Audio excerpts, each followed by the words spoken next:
Welcome to A Woman's Wit. I'm Angela Keys. My daughter used to lament about everything that was wrong with her. Her hands, her fingers, her legs, her feet, her eyes, her smile, her hair.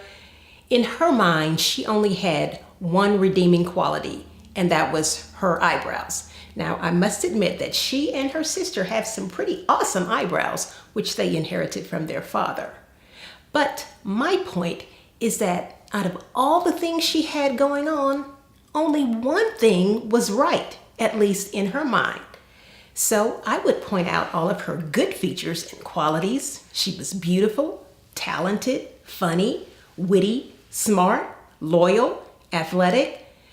She'd roll her eyes and say, "But you're my mother. You have to say that." That got me to thinking. A major problem is that far too often, we often overestimate others and underestimate ourselves. We are our own worst critics. We see celebrities on television and social media sites every day.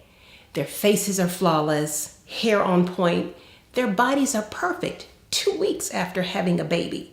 2 weeks, I'm talking washboard abs. People have become famous on Instagram simply by taking pictures of themselves in various states of undress. Trust me, you wouldn't recognize half of these people if you saw them on the street in their natural state. But that's the image our children and adults are drawn to. We idolize and want to emulate them. Men look at women who spend hours at the gym crafting the perfect body, and then they compare their wives or significant others to this unreal standard. It's funny. I've never seen them comparing women's brains, but they certainly compare their bodies.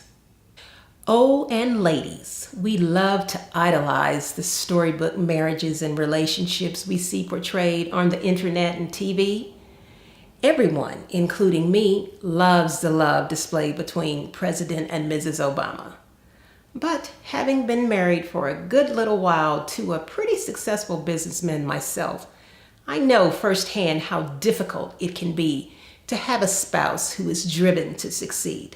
The sacrifices you have to make for the family as a whole and personally in order to make the dream work.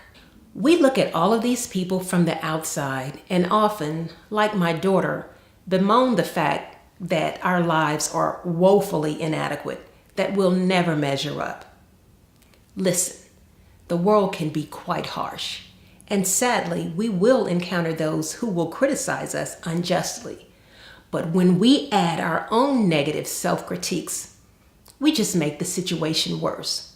We eventually start to believe the worst about ourselves, and that's not fair to you. Give yourself some credit. You're not all good, but you're not all bad either. You're not all right, but neither are you all wrong. You're you, flaws and all. I call it Flawesome. Now, if you have traits and characteristics that need work, do that. Attack them head on. That's probably a process that will last the rest of your life. But also recognize what's right with you. Make a list of the good stuff. And if you have a hard time figuring it out, ask someone who loves you why they love you. Sometimes others see more in us than we see in ourselves, because we tend to beat ourselves up so badly. Stop it. Life will punch you in the gut on its own. Don't finish the job for it. Counterpunch that negativity. Write your own mantra and recite it in the mirror every morning, noon, and night if you have to. Just don't take yourself out of the game. You don't have to be flawless. Be flawsome. So go on out there with your flawsome self and share your gifts with the world. Someone is waiting on you. That's all the time we have for A Woman's Wit. I'm so glad you joined us. Remember to like us on Facebook and follow us on Instagram and Twitter at A Woman's Wit, and also go to my new YouTube channel and like us there, A Woman's Wit. Share and comment on this video below so we can get the word out about Woman's Wit. I think we have something that's going to be good for everybody.